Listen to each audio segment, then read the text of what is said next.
I genuinely cannot believe what I am seeing here from Carter Bryant is that recent runs featuring the guard whisper here, Swish Cultures, Carter Bryant put on an absolutely insane display of not only athleticism, but pull-up jumpers, defensive games, even some handles showing that Carter Bryant's ceiling, we know, is already high. It might even be higher than we suspected. We got to go through all these clips. Look at what Carter Bryant did in Summer League and revisit this poster one more time as we discuss what is in store for him. But it's not just that. We also have another NBA player who may be primed for a buyout very soon.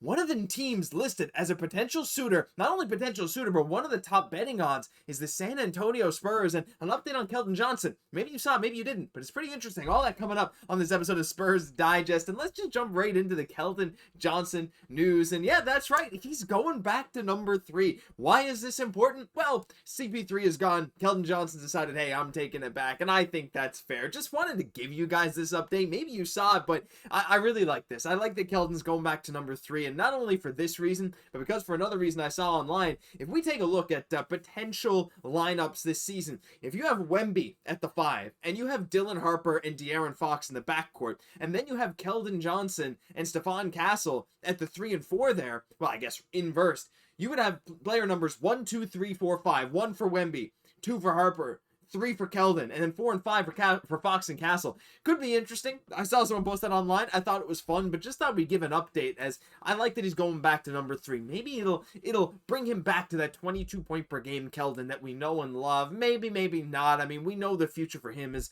I don't want to say murky, but, you know, Keldon Johnson is one of these guys that you could absolutely see going out if the Spurs were to make another trade sometime soon. But just wanted to give you guys that update. And before I get into this insane Carter Bryant stuff, which is coming up later, I do have a potential signing or trade, something very interesting to get into. But before that, just want to say we are so close to 10,000 subscribers. Thank you so much for watching this video, and if you're enjoying the daily Spurs content, even in the dog days of summer here, hit that free button down below. We're here every single day. Thank you for being here once again. Now, this next one is a little interesting to me. Now, I was just scrolling through Twitter, and there's a lot of NBA news coming out, of course, like, oh, the Mikal Bridges signing. But there was one that I thought was interesting. Actually, well, I might have spoiled it a little bit there, but hey, you might know that this is coming. As Evan Siddery a few hours ago said, multiple contending teams, hey, I feel comfortable putting us in that pot right now. I mean, maybe a bit premature. Not really. We have Victor Wembanyama. Multiple contending teams are monitoring Khris Middleton's future with the Wizards. On a $33.3 million expiring deal, plus an extensive injury history, teams are not willing to offer notable compensation in a trade. He's a strong buyout candidate at some point. And the buyout candidate thing is the thing that makes this a little more interesting to me, because, you know, a trade could be possible, but when we're looking at different landing spots for him, you know, the Suns are the heavy favorites at this point. Pistons there too. I mean, Pistons, one of his former teams, real ones know, who were playing NBA 2K way back in the day, or just followed the NBA. Oh man, Kim English. Oh man, Cat Singler, those Pistons teams. You know, if you know, you know. But the San Antonio Spurs are here among these teams, and I saw this and I was like, whoa. I'm just typing, you know, sometimes I type in Spurs into Twitter, and I'm just like, let's see what's going on. And this was a little bit surprising to me. And then I kind of thought about it. And, you know, is there a world where Middleton goes to San Antonio? I don't think it's likely, as the betting odds kind of show. But hey, we know the betting odds can shift. The fact that the Spurs are named here among the top, what's this, 9 teams that are listed? 1, 2, 3, 4, 5, 6, 7, 9 teams. Like, we're in the top 10. Yeah, there's 30 teams in the league in the top third. But the fact that we're mentioned here is interesting. And, you know, not even ignoring, but just looking at the play style that Khris Middleton has, it kind of makes sense. And so I like the idea that people are thinking the San Antonio Spurs are a fit for a veteran, clutch shooter. And that's pretty much what Middleton is at this point, right? Now, look, we cannot foot the full $33 million bill unless we send out some significant salary. And why would we do that in a trade for Khris Middleton? I don't really understand. Hey, we just made a trade with the Wizards, to be fair, landing Kelly Olynyk, but like, I don't really see it. The thing with Khris Middleton, though, is, I mean, look, he's had a pretty tumultuous injury history. He hasn't played more than 70 games in a season since 2018-19, so that just shows you. But he's a 3-time All-Star. And even this past year, 12 points per game, not healthy for a lot of the season. He started every game when he was in Washington. His three-point shot wasn't really there in Washington, but in 23 games from Milwaukee last year, 41% from 3 on a team where the spacing is pretty solid. Like, you got Giannis, who has that gravity. You can kick out to Khris Middleton. And just imagine a guy with his caliber of shooting. Again, his prime years, they're 41% from 3 on 5 or 6 attempts a game. Really, really good.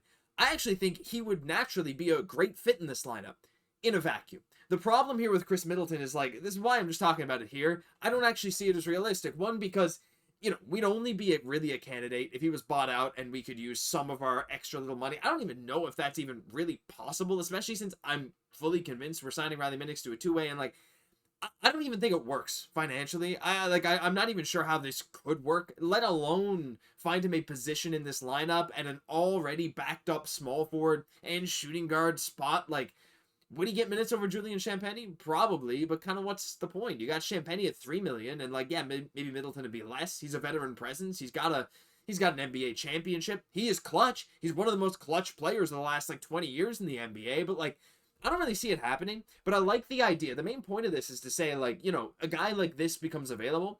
Some people are out there thinking, what about the Spurs? And that's what I like about this, because as we move forward in the Victor Wembanyama era, as we move forward into a team that's going to need a little bit more spacing for sure in the coming years, guys like this that become available, I would naturally want to put them, or link them at least, to the Spurs. So just thought that was an interesting thought experiment. I don't think Khris Middleton is actually going to be a Spur, but I want to hear your thoughts on my take on that situation. Do you agree with that? Do you think veteran shooters could be a good link to the Spurs? Let me know. But, it's time. I mean, look, Carter Bryant, I love Carter Bryant. I know you guys love Carter Bryant. The college stats, we know. He was raw. He was a raw prospect coming in. 6'8", 225, super athletic, slasher, with an upside in the three-point shot, 37% in college. He put on a pretty good show in Summer League, more so for his defense than anything else. I mean, we know that, right? The dude was blocking shots like crazy, getting a ton of steals. He averaged 1.7 blocks in the Summer League this year, 24 minutes a night, only 7.3 points, and a lot of that is propped up by one good game where he had, I think, 18. I could be wrong, but he was getting some boards. The field goal percentage stuff was not really there, but again, we've talked about this at length before, and I know you guys know, like, I think once he gets to the NBA and the pressure's not on him as much to create with the ball in his hands, these shooting percentages are going to naturally go up. But we saw him at the Guard Whisperer runs recently, and oh my goodness. I mean, oh my God, like, that's all I can say. This poster is nuts. I know, look at the hand in the face too. I know this is just a summer run, right, with the Guard Whisperer. But like, I have a hard time ignoring what he's doing here. They're trying hard. The competition's there. Carter Bryant is one of the most intense people on the floor here right now. And I will link the tweet where I originally found this down below, so you can go check it out. Please give him credit they deserve. But he was showing off aspects of everything. This dunk is just insane. The balls to pull that off, to pardon my language. Like, that's insane, right? And again, it wasn't only the athleticism that I was impressed by. Little bag here into the mid-range pull-up is not that easy. Had to throw the block in there too. But he really loved in this whole thing pulling up from mid. You can see I got 3 straight mid-range jumpers here. The pull-up at the elbow, the pull-up going baseline in the short corner, pull-up elbow, and we're right back to the dunks. I mean, we saw flashes of this in Summer League. And when we're projecting Carter Bryant into this roster this next season, what we want to see is that kind of off-ball stuff. But he's even showing that on-ball upside is absolutely there. And look, I fully understand that, like, when we talk about Sochan off-season workouts, and we see these off-season workout videos, every player looks like a superstar. That's for sure.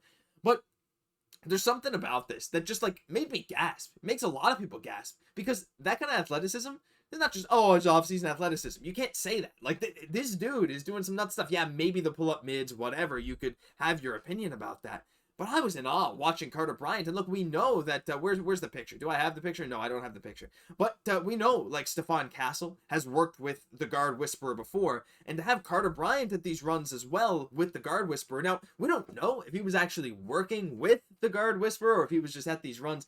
If he's working with him, I think that could be cool. Because can you imagine a world where, like, Carter Bryant is playing like a hybrid 2/3? I mean, I think of him as a forward, like a 3/4. I think like most people do because, of his body type, his athleticism, he can get rebounds. He's very much a modern day 4 in a lot of ways. I mean, his rim protection is great, and I like the idea that he could play some help side defense at the 4, but with teams spacing the floor more than ever, help side defense at the 4 is not maybe as much at the forefront of the league as it was 15, 20 years ago.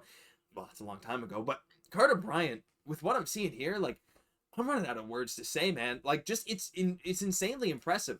And when I see this, all I can think about is his ceiling. Am I getting overhyped? Probably. Does this mean that he's going to come out this season and light the world on fire? Oh, probably not. Look, I'm excited, but I'm realistic. And I don't expect him to jump up in the depth chart. I expect him to stay there at the 3rd string small forward, at least to start the season.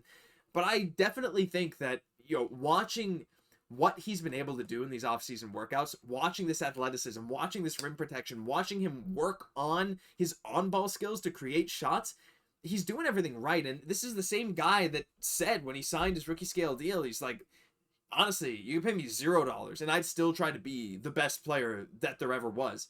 And that kind of work ethic is not common. Now, again, it's not just about putting pen to paper, signing your contract, saying that. It's about showing up every single day and putting in the work. And what else is he doing? It certainly seems like he's doing just that. So I am beyond excited for Carter Bryant. I hope you guys are too. This poster is just absolutely disgusting. Oh my goodness. But leave your thoughts on him down below. Khris Middleton, all the great stuff we discussed today, because that'll do it for this episode of Spurs Digest. And hey, you made it 11 minutes into the video. Just wanted to have a sincere thank you. For those of you that watch all the way to the end, like, I'm talking to you. Yeah, like all of you. It's hard to individually single you guys out, but it is really appreciated. And just double check for me if you are subscribed, because like I said, we got some big goals with this channel. We're here every single day all summer long. Thank you so much for watching. I've been your host, Josh Gosse, and I'll catch y'all in the next one.